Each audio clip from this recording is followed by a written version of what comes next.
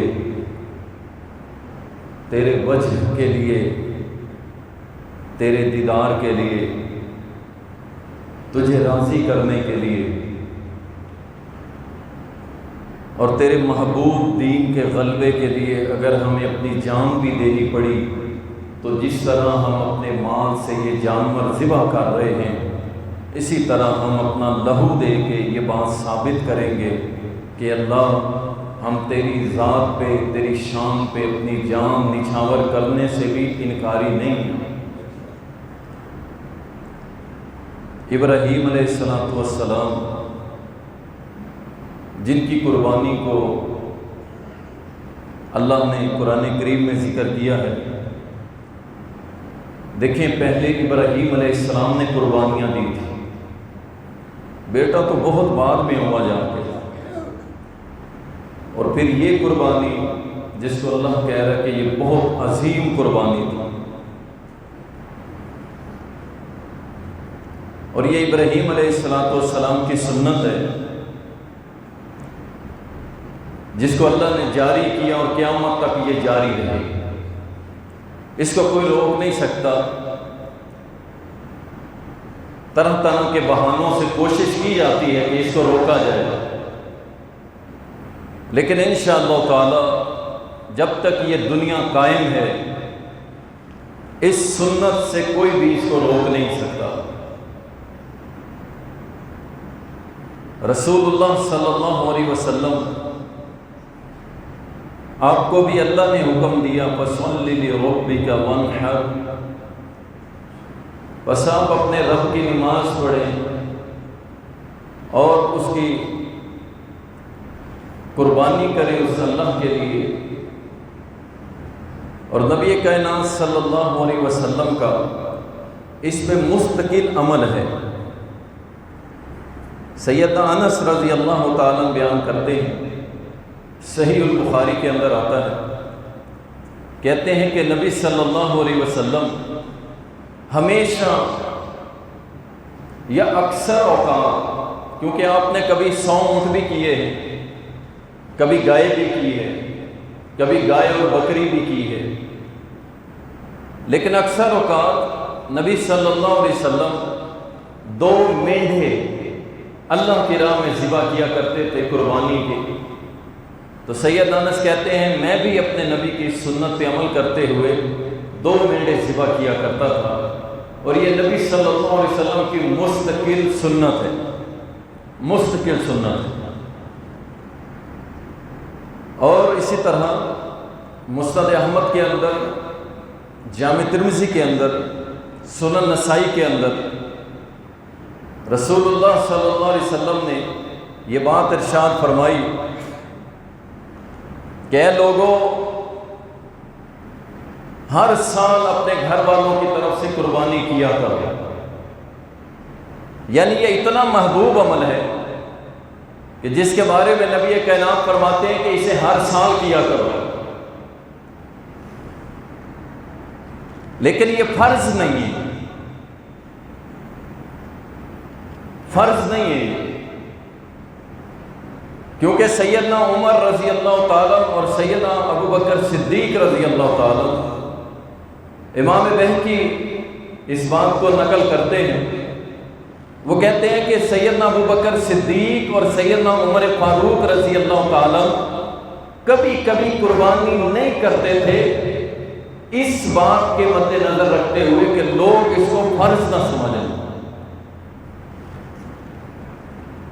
چونکہ اللہ کے نبی صلی اللہ علیہ وسلم نے فرمایا میری بھی پیروی کرو اور میرے خلفائے راشدین کی پیروی کرو، اس لیے یہ دونوں جلیل القدر صحابہ کبھی کبھار قربانی نہیں کرتے تھے، اور یہ ان کا موقف تھا اس بات میں کہ لوگ یہ نہ سمجھنے لگ جائیں کہ قربانی فرض ہے،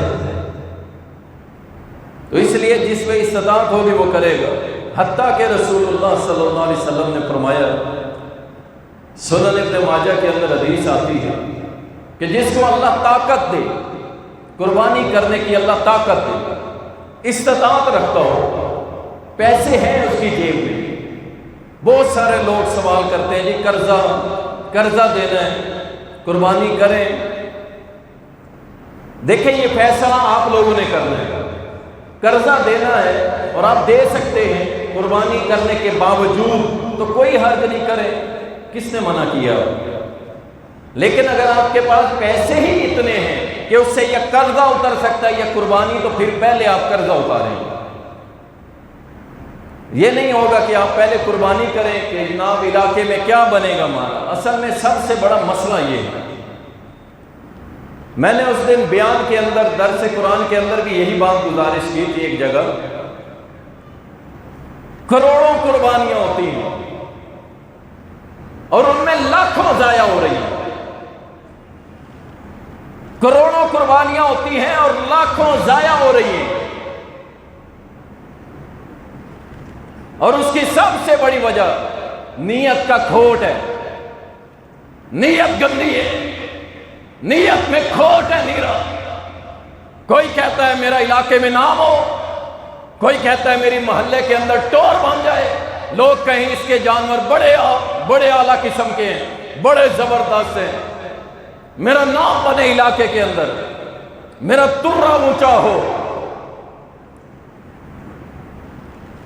ریاکار بندہ، اس کی کوئی قربانی نہیں، اللہ کے ہاں سے کچھ نہیں ملنے والا۔ قیامت کے روز یہ جائے گا، اللہ کو کہے گا اللہ تیرے لیے قربانی کی تھی، اللہ فرمائے گا نہیں میرے لیے نہیں کی تھی، لوگوں میں نام چاہتا تھا وہ میں نے تجھے دے دیا تھا، میرے لیے قربانی نہیں کی تھی۔ آپ اندازہ کریں، کروڑوں قربانیاں اور لاکھوں ضائع ہو رہی ہیں اس عمل کی وجہ سے۔ اخلاص نہیں ہے کہ اللہ راضی ہو جائے۔ اور یاد رکھو، 1 کروڑ کا بیل کرنے والا، 2 کروڑ کا بیل کرنے والا اگر ریاکار ہے، ٹکے کا ثواب نہیں ہے، اور 20,000 کی استطاعت رکھنے والا ایک بیڈو لا کے گھر میں چھری پھیر کے اللہ کی رضا کے لیے کر دیتا ہے، یہ 2 کروڑ سے آگے نکل جائے گا۔ چھوڑ دیں اس بات کو، کس کے لیے کرنی ہے؟ اللہ کے لیے خالص ہو کے۔ کبھی چھری پھیرتے ہوئے آنکھوں میں آنسو آئے؟ نہیں ہے۔ وجہ کیا ہے؟ ادھر مسئلہ ہے نا، ابھی تھوڑا دل میں مسئلہ ہے، دل میں اخلاص پورا نہیں ہے، ورنہ چھری پھیرتے ہوئے اللہ کی قسم ہماری آنکھوں میں آنسو آنے چاہیے تھے۔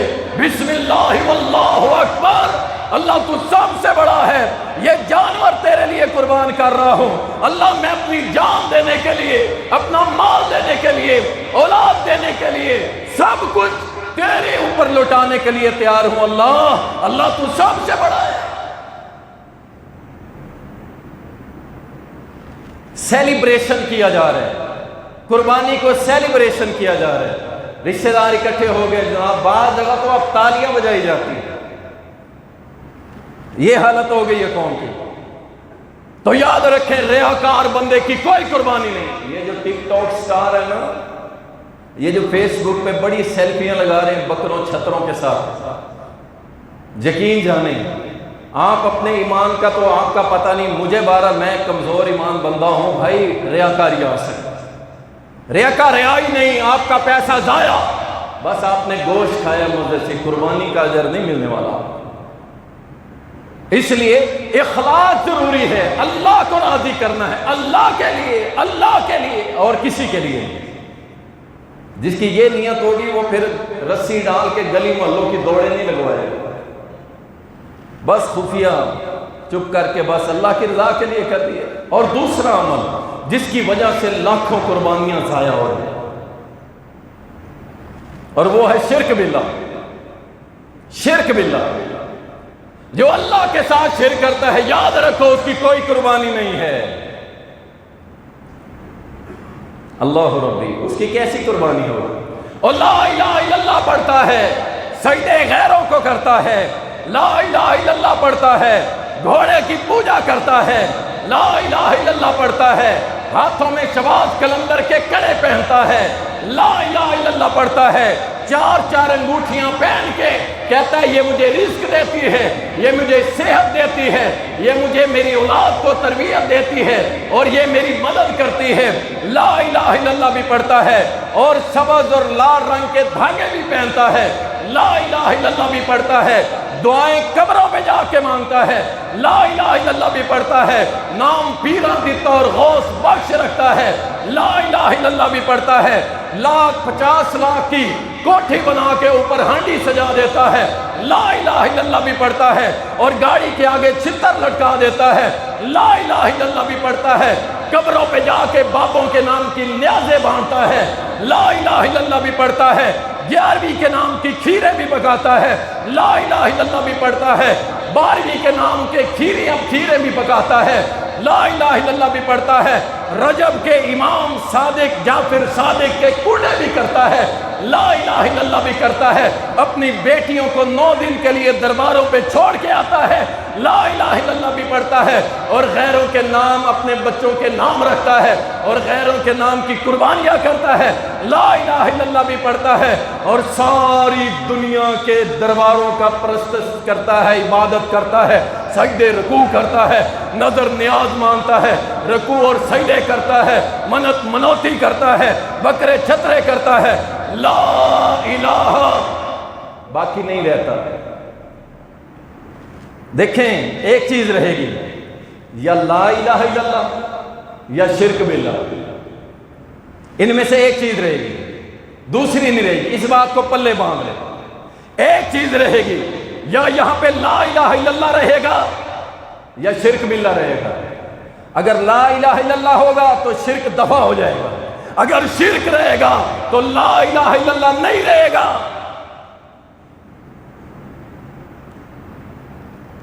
اور جب تک اللہ نے زندگی دی ہے انشاءاللہ ہم حکمت کی پڑیاں باندھنے والے نہیں۔ ووٹوں کے لیے ہم کہیں جی مشرک کا جنازہ بھی جائز ہے، مشرک کے لیے دعا کرنا بھی جائز ہے، مشرک کے لیے دعائیں مغفرت کرنا بھی جائز ہے، کیونکہ جناب ہم نے ووٹ لینے آپ سے، اللہ کی قسم ساری دنیا کی مال و دولت میں جوتی کی ناک پہ رکھتا ہوں، لیکن انشاءاللہ تعالیٰ اس زبان سے جب بھی بیان ہوگا حق بیان ہوگا، اللہ کی توحید بیان ہوگی، اللہ کا حکم بیان ہوگا، قرآن بیان ہوگا، محمد الرسول اللہ کا فرمان بیان ہوگا۔ ہم نہ بکنے والے ہیں نہ جھکنے والے ہیں، یہ گردن تو کٹ سکتی ہے لیکن توحید سے ہم ہٹنے والے، ان ووٹوں کی کیا اوقات ہے؟ تھپا لگا ہوا ہے اہل حدیث بس، اور اہل حدیث کے ممبر سے ایسی آواز نکلے کہ شرک کرنے والے کے لیے دعائیں کرو، شرک کرنے والے کے جنازے پڑھو، شرک کرنے والے کو جناب دوست بناؤ، کیوں؟ ووٹ لینا ہے۔ انا للہ و انا الیہ راجعون۔ تو اس لیے یاد رکھیں، یا لا الہ الا اللہ رہے گا یا شرک رہے گا، یہ دونوں چیزیں اکٹھی نہیں رہ سکتی۔ اس بات کو سمجھ لو، جس دن یہ سمجھ آ گئی تو انشاءاللہ تعالیٰ پھر آپ کا سینہ اللہ توحید کے نور سے منور کر دے گا۔ ہمیں نہیں چاہیے، یقین جانے ساری دنیا چھن جائے، لا الہ الا اللہ نہ چھینے ہم سے۔ اسی کے اوپر تو فیصلے ہونے، اسی کے اوپر تو سب کچھ ہونا، اسی کے اوپر جنت ہے، اسی کے اوپر رب کی رضا ہے، اسی کے اوپر جہنم سے آزادی ہے، اسی کے اوپر قبر کے عذاب سے آزادی ہے، اسی کے اوپر منکر نکیر کے سوالات میں آسانی ہے، اسی کے اوپر میدان محشر میں حوض کوثر کا پانی ملے گا، اسی کی بنیاد پہ نبی شفاعت کرے گا، اسی کی بنیاد پہ اللہ وحدہ لا شریک کے وجہ آپ کے چہرے کا دیدار ہوگا، اور وہ چیز کیا ہے؟ لا الہ الا اللہ۔ بس ہمیں نہیں چاہیے بھائی دنیا کی شان و شوکت عظمت ہم کس کھاتے میں دیکھتے ہیں، ہمیں نہیں چاہیے، ہمیں چاہیے لا الہ الا اللہ۔ یاد رکھیں لاکھوں قربانیاں ضائع ہو رہی ہیں شرک کی وجہ سے، شرک کی وجہ سے۔ قربانی کرنے والا جب چھری پھیرتا ہے نا، اس کے ہاتھ میں شباز کلندر کا کڑا ہوتا ہے، اندازہ کریں آپ، اور گھر کے اوپر کالا جھنڈا لگا ہوتا ہے، قربانی کرنے والے کے گھر میں بابوں کی فوٹو لگی ہوتی ہے، قربانی کر رہے ہیں، کہتے ہیں قربانی کس کی؟ قربانی اللہ کے لیے کر رہا ہوں، قربانی اللہ کے لیے کر رہا ہوں۔ یہ کون ہے؟ اور یہ بھی ہیں، ہم ان کے سامنے پہنچاتے ہیں، یہ اللہ کے سامنے پہنچاتے ہیں۔ اِنَّا لِلَّهِ وَإِنَّا إِلَيْهِ رَاجِعُونَ۔ تو یاد رکھیں، شرک باللہ آپ کی نیکیاں، آپ کے عمل، آپ کی قربانیوں کو برباد کر دیتے ہیں۔ انشاءاللہ اللہ سے عہد کرتے ہیں کہ انشاءاللہ اللہ مر تو سکتے ہیں، انشاءاللہ تیرے ساتھ کسی کو شریک بنائیں گے، اور شریک بنائیں گے کسی صورت نہیں بنائیں گے۔ اللہ رب، صحیح بخاری کے اندر آتا ہے، رسول اللہ صلی اللہ علیہ وسلم 10 ذو الحجہ کو سب سے پہلا کام جو کرتے تھے، فجر کی نماز ادا کرنے کے بعد سورج طلوع ہوتے ہی نماز عید الاضحیٰ اس کو ادا کرتے تھے۔ سب سے پہلا کام یہی ہوتا تھا، سب سے پہلا کام یہی ہوتا تھا کہ نبی صلی اللہ علیہ وسلم نماز عید ادا کرتے تھے، اور اس کے بعد نبی صلی اللہ علیہ وسلم ذبح کرنے کے لیے جانور لایا جاتا عیدگاہ کے اندر۔ اس سنت سے ہم دور ہوتے چلے جا رہے ہیں، گھروں میں بٹ گئے، ہر بندہ اپنے اپنے گھر میں لگا ہوا ہے انفرادیت کے اوپر۔ جائز ہے، اس پہ کوئی حکم نہیں ہے، لیکن پھر بھی اجتماعیت کا اپنا مزہ ہے۔ ایک بڑا گراؤنڈ ہو، 500-700 جانور ذبح ہو رہا ہو، اللہ کی قسم اس کا پھر اپنی برکتیں ہوں گی، اس کی اپنی برکتیں ہوں گی، اور جہاں ایک ایک جانور ذبح ہوں گے پھر اس کے اپنے معاملے ہیں۔ تو نبی صلی اللہ علیہ وسلم عیدگاہ کے اندر ہی پہلے نماز، پھر اس کے بعد خطبہ دعا، اس کے بعد کیا؟ آپ جانور کو ذبح کرتے اور فرماتے یہی مجھ محمد صلی اللہ علیہ وسلم کی سنت ہے۔ اور ایک حدیث کے اندر آتا ہے صحیح البخاری کے اندر کہ جس نے ذبح کیا نماز سے پہلے، جس نے ذبح کیا نماز سے پہلے، اس نے ذبح کیا اپنے لیے، بس کھانے پینے کے لیے، قربانی نہیں کی، قربانی نہیں کی۔ ہاں جس نے بعد میں ذبح کیا نماز عید پڑھنے کے بعد، اس کی قربانی ہے، اور فرمایا اس نے مسلمانوں کی سنت کو پا لیا، یعنی وہ مسلمانوں کے طریقے پہ ہے۔ کس کے طریقے پہ ہے؟ کس کے طریقے پہ ہے؟ اور جو قربانی سے پہلے کر لے وہ کس کے طریقے پہ ہوا؟ پتہ ہے نا کون لوگ کرتے ہیں؟ نماز سے پہلے لگے ہوں گے، نماز عید سے پہلے قربانی ذبح کر رہے ہوں گے، اور یہی کالے پیلے جن کے گھروں کے اوپر لعنت بنی ہوتی ہے، عید سے پہلے ذبح کرتے ہیں، وہ پہلے ذبح بعد میں عید۔ تو نبی صلی اللہ علیہ وسلم نے فرمایا جس نے پہلے نماز پڑھی پھر ذبح کیا، اس نے مسلمانوں کا طریقہ پا لیا، مسلمانوں کا طریقہ یہی ہے، اور محمد الرسول اللہ صلی اللہ علیہ وسلم کا بھی طریقہ یہی ہے۔ اللہ اکبر۔ تو اس لیے نماز عید سے پہلے قربانی کرنا ٹھیک نہیں ہے۔ میں ایک کلپ سن رہا تھا، اس میں مولوی صاحب فتوے پہ فتوے لگائی جا رہے تھے۔ کن لوگوں پہ؟ وہ کہہ رہے تھے جی دیکھیں جی یہ بیڑا پالتے ہیں، اس کو مکھن کھلاتے ہیں، اس کو جناب کیا کچھ کھلاتے ہیں، اس کو پالتے ہیں، اتنا پالتے ہیں، غریب بھوکا مر رہا ہے۔ یقین جانیں یہ مولوی بھی انہی لوگوں کی صف میں ہیں، انہی لوگوں کی جو قربانی کے اگینسٹ جاتے ہیں۔ اور یہ حج کر لیں، حج کرنے کیا جانے، ہر سال حج کرتے ہو، غریب کی بیٹی کا نکاح کروا دو، ارے 15 جانور ذبح کرتے ہو، غریب کی بیٹی کے ہاتھ بھی لے کر دو۔ لیکن ساری دنیا کا میڈیا، سیکولر لوگ چپ ہیں، کس بات پہ؟ امریکہ کے اندر 5 بندے، دنیا کے امیر ترین بندے، ایک آپ دوست کے اندر بیٹھے اور گئے جہاز ٹائٹینک کو 4000 فٹ نیچے جا کے دیکھنے کے لیے۔ خرچہ کتنا آیا؟ خرچہ آیا جناب $2.5 لاکھ ایک بندے پہ۔ اللہ اکبر۔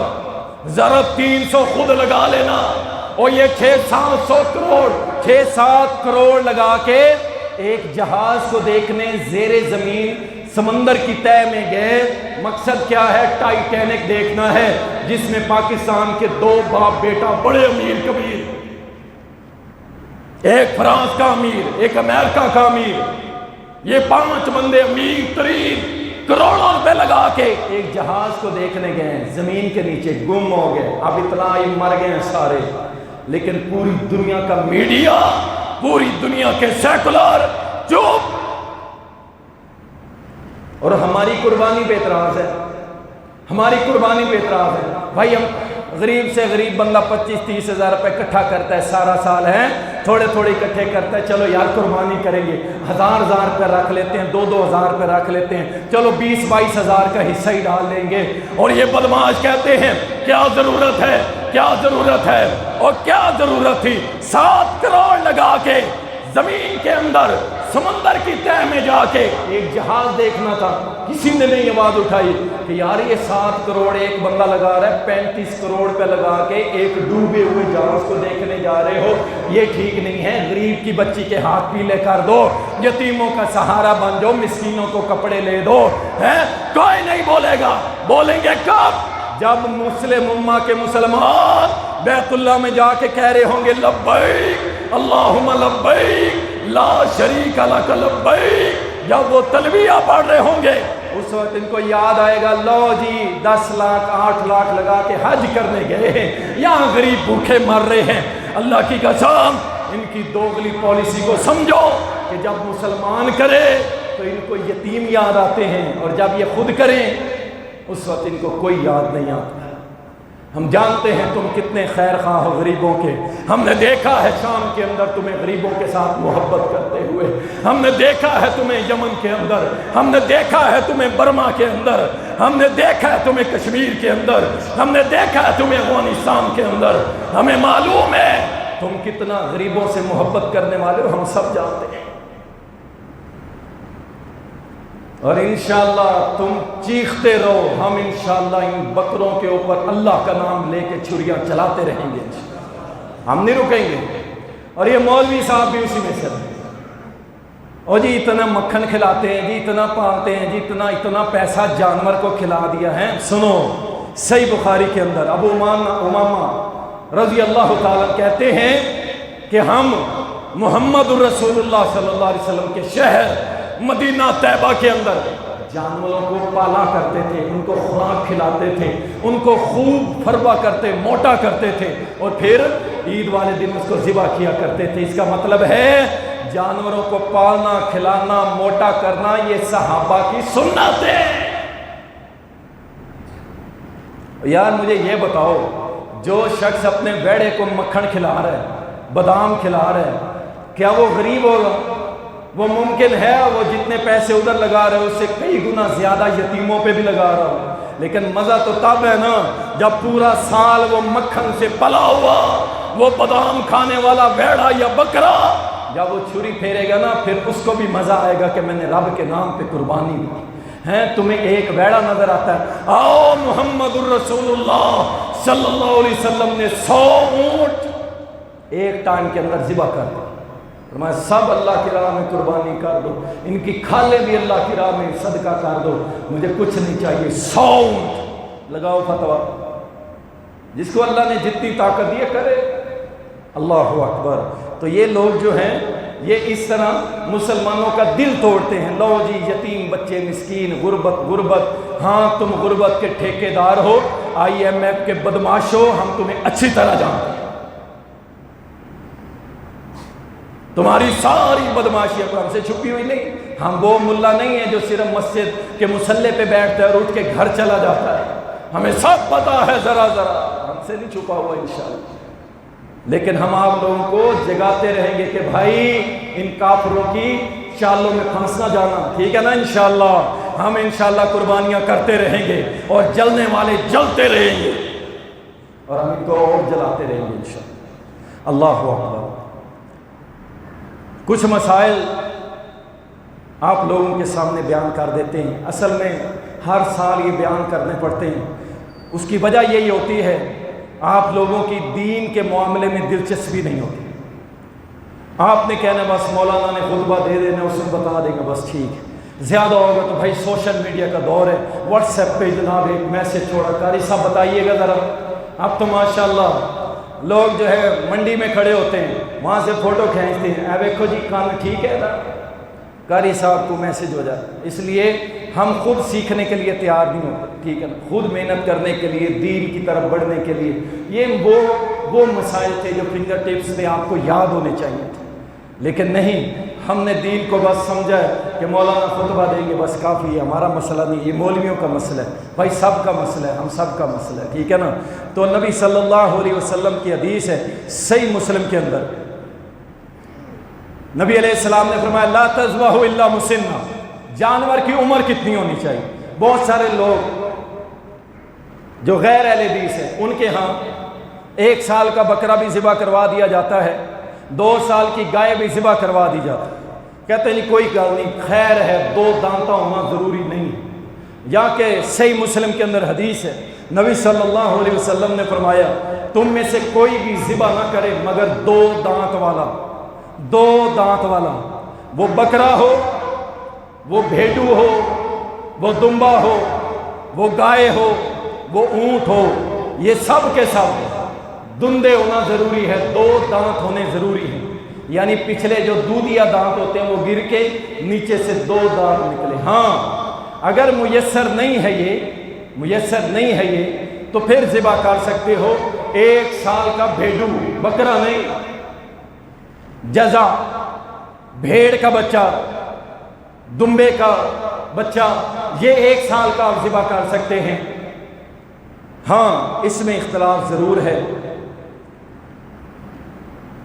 کچھ لوگ کہتے ہیں, علماء کے ہاں اختلاف پایا جاتا ہے کہ 2 دانت کا اگر بکرا موجود ہے تو پھر 1 سال کا جزع یعنی بھیڑ کا بچہ ذبح نہیں کرنا چاہیے.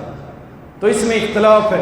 علماء کی ایک تعداد یہ بھی کہتی ہے, وہ کہتے ہیں کہ نہیں, اگر 2 دانت کا موجود بھی ہے تو آپ ذبح کر سکتے ہیں. 1 سال کا مینڈھا, 1 سال کا دمبا, 1 سال کا بھیڈو آپ ذبح کر سکتے ہیں. اس کے اوپر بے شمار دلائل ہیں.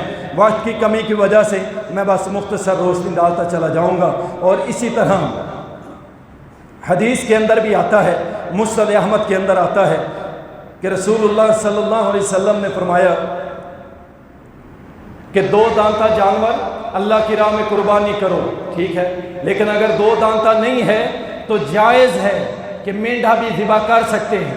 اور ایک جگہ یہ آتا ہے, صحابی کہتے ہیں کہ ہم نے رسول اللہ صلی اللہ علیہ وسلم کے دور میں 2 دانتے جانور بھی تھے لیکن ہم نے پھر بھی مینڈھا ذبح کیا ہے, 1 سال والا ذبح کیا ہے.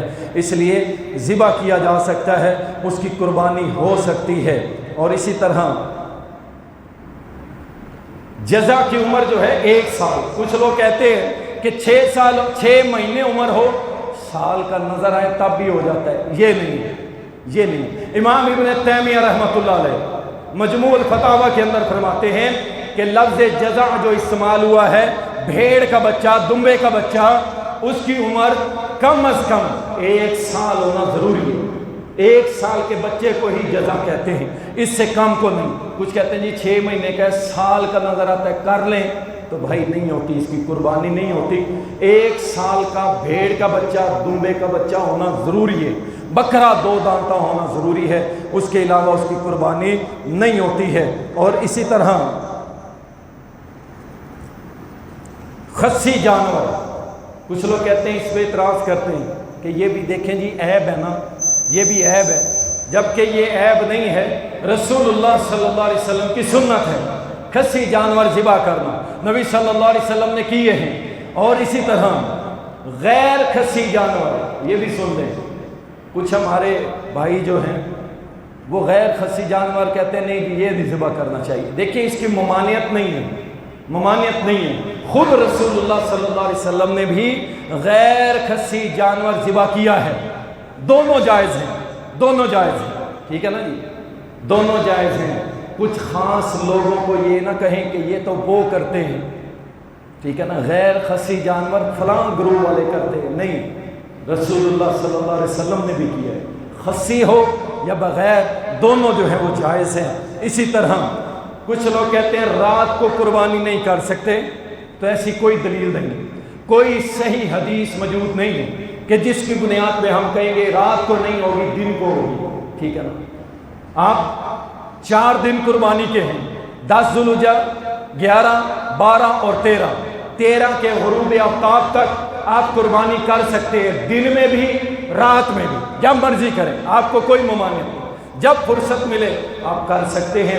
لیکن سب سے زیادہ ثواب پہلے دن، سب سے زیادہ ثواب پہلے دن، پھر دوسرے دن، تیسرے دن، چوتھے دن ثواب ملے گا، لیکن سب سے محبوب دن جو اللہ کو ہے وہ 10 ذوالحجہ ہے، سب سے زیادہ محبوب، اور پھر 11 حدیث کے اندر آتا ہے۔ اس لیے آپ کوشش کریں پہلے دن قربانی کریں۔ اگر کسائی کا ایشو ہوتا ہے، ظاہری بات ہے، اللہ اکبر، ایشو تو بنتا ہے تو بن جاتا ہے، تو 11 کو بھی کر سکتے ہیں، وہ بھی محبوب دن ہے۔ اسی طرح صحیح بخاری اور صحیح مسلم کے اندر آتا ہے کہ رسول اللہ صلی اللہ علیہ وسلم 2 مینڈے خود ذبح کیا کرتے تھے۔ دیکھیں، کوشش کریں قربانی خود کریں، ٹھیک ہے نا۔ یہ ایک عجیب سا مسئلہ ہے، ہمارے مرد بھی قربانی نہیں کرتے، ان کو بھی ڈر لگتا ہے خون سے، چھری پھیرنے سے۔ بھائی آپ کسائی سے پوچھ لیں گے چھری کہاں پھیرنی ہے، ٹھیک ہے نا۔ بس اللہ کی ذات پہ توکل کریں، دل بڑا کریں، مضبوط کریں اپنے ہاتھوں کو، ٹھیک ہے نا۔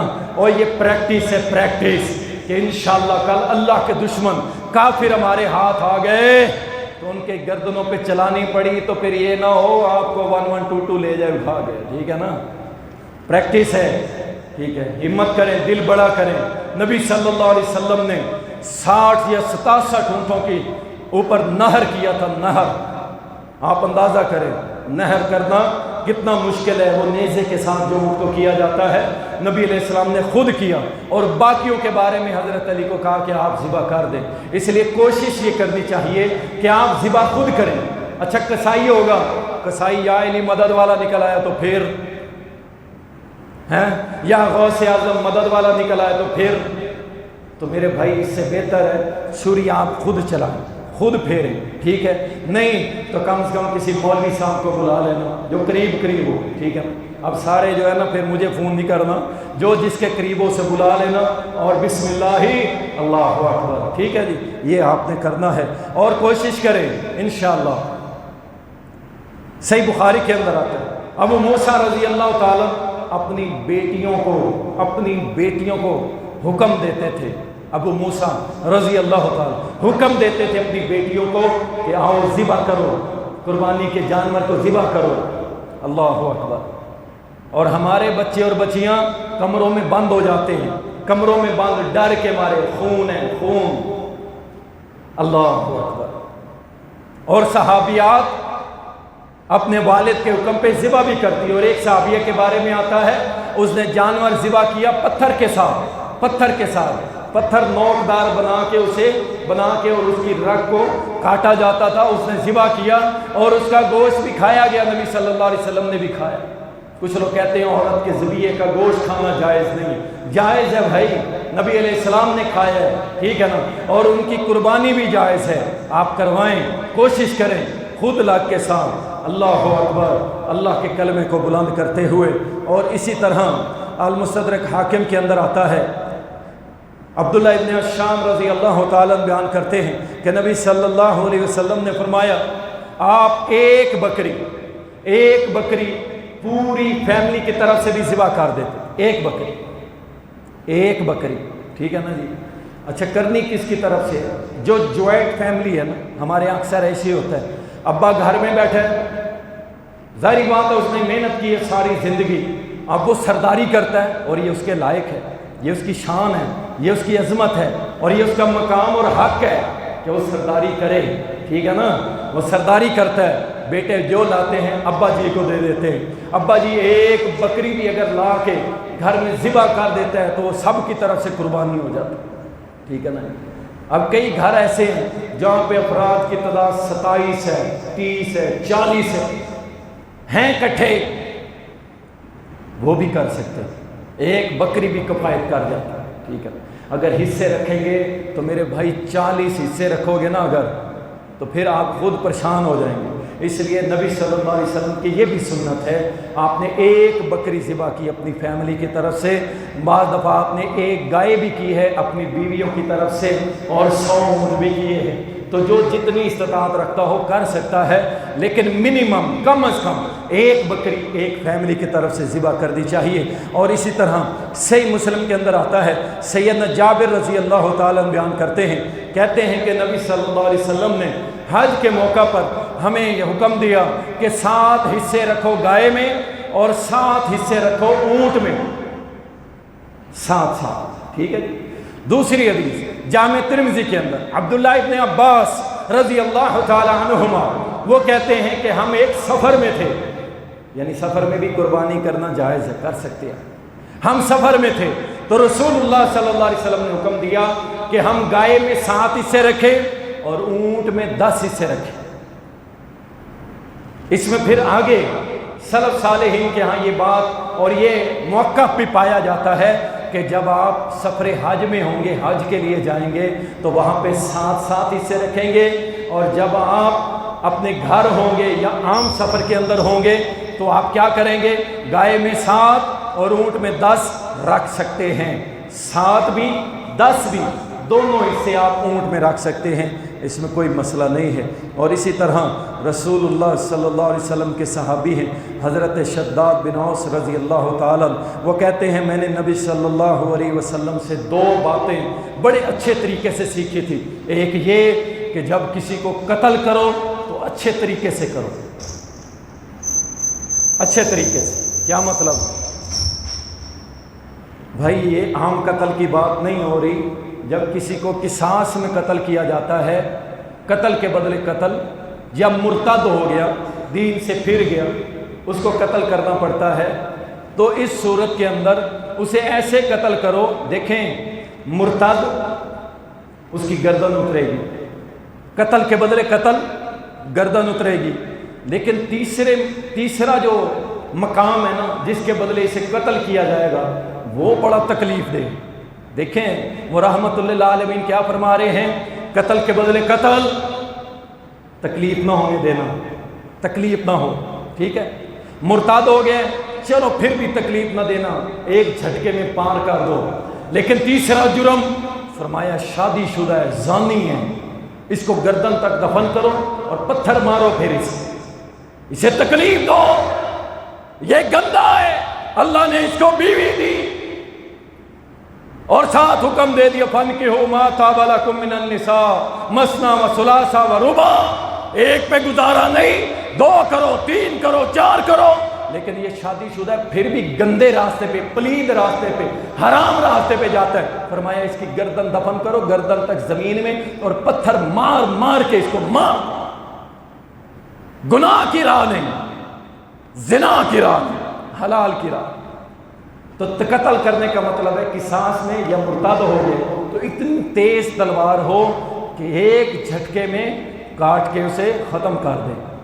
اور دنیا میں سب سے نرم ترین یعنی کم ترین تکلیف اگر کسی مذہب میں ہوتی ہے تو اسلام میں دنیا کے اندر انجیکشن زہر کا لگایا جاتا ہے، اس کی بہت تکلیف ہوتی ہے، تڑپ تڑپ کے مرتا ہے۔ ہمارے یہاں پھانسی لگائی جاتی ہے، اس میں بھی اسے بڑی تکلیف ہوتی ہے۔ لیکن ہم نے سعودیہ کے اندر دیکھا تھا ایک منظر اپنی آنکھوں سے کہ جب ایک عورت کو لایا گیا تھا جس نے 2 بچوں کو قتل کر دیا تھا اور اسے برقعے میں باں پردہ، سبحان اللہ، اللہ کی شریعت کو دیکھو، قتل ہونے آئی ہے، اپنا برقع نہیں اتارا، نقاب بے نقاب نہیں ہوئی۔ آج ہماری ماں اور بہن اور بیٹی اللہ کی قسم منہ اٹھا کے بازاروں کی رونق بن گئی، عید کی شاپنگ کے نام پہ بے حیائی پھیلاتی ہے، اللہ کی لعنت کی مستحق بنتی ہے، اور شیطان اس کو دیکھتا ہے۔ اور وہ عورت با پردہ حالت کے اندر آئی، برقعے کے اندر آئی، اور آ کے اس نے کلمہ پڑھا اور اپنے جرم کا اقرار کرتے ہوئے 1 سیکنڈ کے اندر اس کی گردن کو اتار دیا گیا، 1 سیکنڈ کے اندر، صرف 1 سیکنڈ۔ دنیا میں سب سے زیادہ کم تکلیف اسلام کے اندر ہے اور کسی مذہب کے اندر نہیں۔ اللہ اکبر۔ تو دوسرا ایک بات تو یہ سیکھی کہ قصاص میں قتل تکلیف نہیں دینے دینا، اور دوسری میں نے یہ سیکھی تھی کہ آپ نے جب جانور ذبح کرنا ہے تو اسے سکون پہنچانا ہے۔ کیا مطلب؟ چھری اتنی تیز ہو، یہ ہمارے بھائی بڑا ظلم کرتے ہیں، پورا سال چھری کو لپیٹ کے رکھا ہوتا ہے، قربانی والے دن نکال کے لاتے ہیں اور چلانا شروع کر دیتے ہیں۔ ہوتا کیا ہے؟ بیچارے جانور کو بڑی تکلیف ہوتی، بڑی تکلیف ہوتی، اور یہ جائز نہیں ہے، یہ ٹھیک نہیں ہے۔ نبی علیہ السلام نے منع کیا چھری اتنی تیز ہو کہ آپ بسم اللہ واللہ اکبر اکبر کی رے آئے اور گردن کٹ جائے، یہ ہونی چاہیے، تکلیف نہیں دینی چاہیے۔ سبحان اللہ، کیسا دین ہے جو جانور کو تکلیف دینے کا نہیں کہتا اور دنیا میں کہتی ہے دہشت گرد ہیں۔ ان کی عقل پہ ماتم کرنا چاہیے۔ اللہ اکبر۔ اسی طرح جانور ذبح کیا، پیٹ میں بچہ نکل آیا، تو جو ماں کا ذبیحہ ہے وہ بچے کا بھی ذبیحہ ہے، ماں کا ذبیحہ بچے کا ذبیحہ ہے۔ لیکن اس پہ امام احمد رحمہ اللہ فرماتے ہیں کہ اگر بچہ بیچ میں کھڑا ہو جاتا ہے، یعنی بالکل ایکٹیو ہو کے کھڑا ہو گیا، ٹھیک ہے نا، تو پھر کیا، پھر اسے بھی ذبح کیا جائے۔ لیکن اگر ویسے ہی ہے، حالت میں کھڑے ہونے کے قابل نہیں ہے، لیکن آپ اس کو بغیر ذبح کیے کھا سکتے ہیں، وہ جائز ہے اگر دل مانتا ہے۔ اگر نہیں مانتا ہو تو پھر اسے مس کر دیں، جو اسے استعمال نہ کریں، کوئی مسئلہ نہیں، ٹھیک ہے۔ لیکن ماں کا ذبیحہ بچے کا ذبیحہ ہے۔ اور اسی طرح بھینس کی قربانی، یہ مارکۃ الآراء مسئلہ، یقین کریں ہمارے بھائی اس معاملے میں دیکھیں علماء میں اختلاف پایا جاتا ہے، اور میں جس عالم کی بات کر رہا ہوں وہ کوئی چھوٹا سا عالم نہیں، ٹھیک ہے نا۔ اس وقت میں سمجھتا ہوں کہ وہ محدث، مناظر، بہترین علماء میں صف اول کے عالم غلام مصطفیٰ ظہیر امن پوری حافظ اللہ تعالی، انہوں نے ایک اپنی کتاب کے اندر لکھا ہے کہ اس پہ اجماع ہے، اس پہ اجماع ہے، اس پہ اجماع ہے کہ بھینس کی قربانی جائز ہے۔ اور کہتے ہیں کہ امام احمد بن حنبل رحمہ اللہ سے کسی نے پوچھا کہ جس طرح گائے کے ساتھ حصے ہوتے ہیں بھینس کے بھی ہو سکتے ہیں، تو امام صاحب نے جواب دیا کہ میرے علم میں ان میں کوئی اختلاف نہیں ہے، یعنی جائز ہے، ساتھ جیسے اس کے ہو سکتے ہیں اس کے بھی ہو سکتے ہیں۔ وہ کہتے ہیں میرے علم کے مطابق اس میں کوئی اختلاف نہیں۔ تو اس لیے یہ کریں کہ اگر کوئی کرتا ہے اس پہ آپ فتوے نہ لگائیں، ٹھیک ہے نا۔ آپ کیوں اللہ کے ہاں بولے گا؟ یہ علماء کا مسئلہ ہے، آپ لوگوں کا نہیں ہے۔ آپ کو نہیں پتا کہ اسلاف کے اندر کیا بحث و مباحثہ اس کے، اور موجودہ دور کے اندر بڑے بڑے علماء فتویٰ دے رہے ہیں، ٹھیک ہے نا۔ تو اس لیے عام لوگ جو ہیں وہ اس پہ فتویٰ نہ لگائیں، اللہ کے ہاں پکڑ ہو جائے، ٹھیک ہے نا۔ جو کرتے ہیں اسے کرنے دیں، آپ اپنی قبر اپنا راستہ سیدھا رکھیں، یہ علماء کا حق اور اختیار ہے، انہی کے فتاوی جات کو دلائل کی روشنی میں مانا جائے گا۔ اور اسی طرح اللہ اکبر، جانور کانا نہ ہو، آنکھ سے کانا نہ ہو، لنگڑا نہ ہو، ٹھیک ہے جی، اور اسی طرح لاغر نہ ہو، بیمار، واضح بیمار نہ ہو، اس کا کان، حضرت علی رضی اللہ تعالیٰ عنہ کہتے ہیں نبی علیہ السلام ہمیں حکم دیتے تھے، آپ کہتے تھے کہ اچھی طرح ان کی آنکھیں اور کانوں کو چیک کر لیا کرو، اچھی طرح، کان آگے پیچھے اوپر نیچے چیرا ہوا نہ ہو، کٹا ہوا نہ ہو، بڑا سوراخ نہ ہو اس میں، ان چیزوں کا خیال رکھیے گا۔ اور اسی طرح ایک اور مسئلہ ہے، وہ بھی میں نے غلام مصطفیٰ ظہیر امن پوری حافظہ اللہ انہی کی کتاب کے اندر پڑھا تھا کہ وہ کہتے ہیں کہ جو جانور خرید کے لے آئے، بعد میں کیا ہوا، اسے چوٹ لگ گئی، وہ لنگڑا ہو گیا، یا اسے کوئی زخم لگ گیا، یا کوئی عیب لگ گیا، تو کیا اس جانور کی قربانی ہو جائے گی؟ تو انہوں نے بیان کیا السنن الکبریٰ للبہقی کے اندر، سیدنا عبداللہ ابن زبیر رضی اللہ عنہما، بڑے پیارے صحابی اور بڑے پیارے صحابی کے بیٹے تھے، ٹھیک ہے نا۔ حضرت اسما ابو بکر رضی اللہ تعالیٰ کے یہ نواسے لگے، بیٹی کا بیٹا، ٹھیک ہے نا۔ تو یہ عبداللہ رضی اللہ تعالیٰ کیا کہتے ہیں کہ جو شخص قربانی خرید کے لے آتا ہے اور بعد میں اسے کوئی عیب لگ جاتا ہے تو اس کی قربانی جائز ہے۔ اور امام زہری رحمہ اللہ تعالیٰ انہوں نے بھی یہی موقع پیش کیا ہے کہ اگر بعد میں جانور جو ہے وہ اسے کوئی چوٹ یا کوئی عیب لگ جاتا ہے تو اس کی قربانی جائز ہے انشاءاللہ تعالی۔ باقی اپنے ایمان پکے رکھیں، اللہ پہ توکل رکھیں انشاءاللہ تعالی۔ اللہ تعالی ہم سب کی قربانیوں کو قبول فرمائے، اللہ تعالی ہم سب کو ریاکاری سے محفوظ فرمائے، اور اللہ تعالی ہمیں شرک باللہ سے محفوظ فرمائے۔ وآخر دعوانا الحمد للہ۔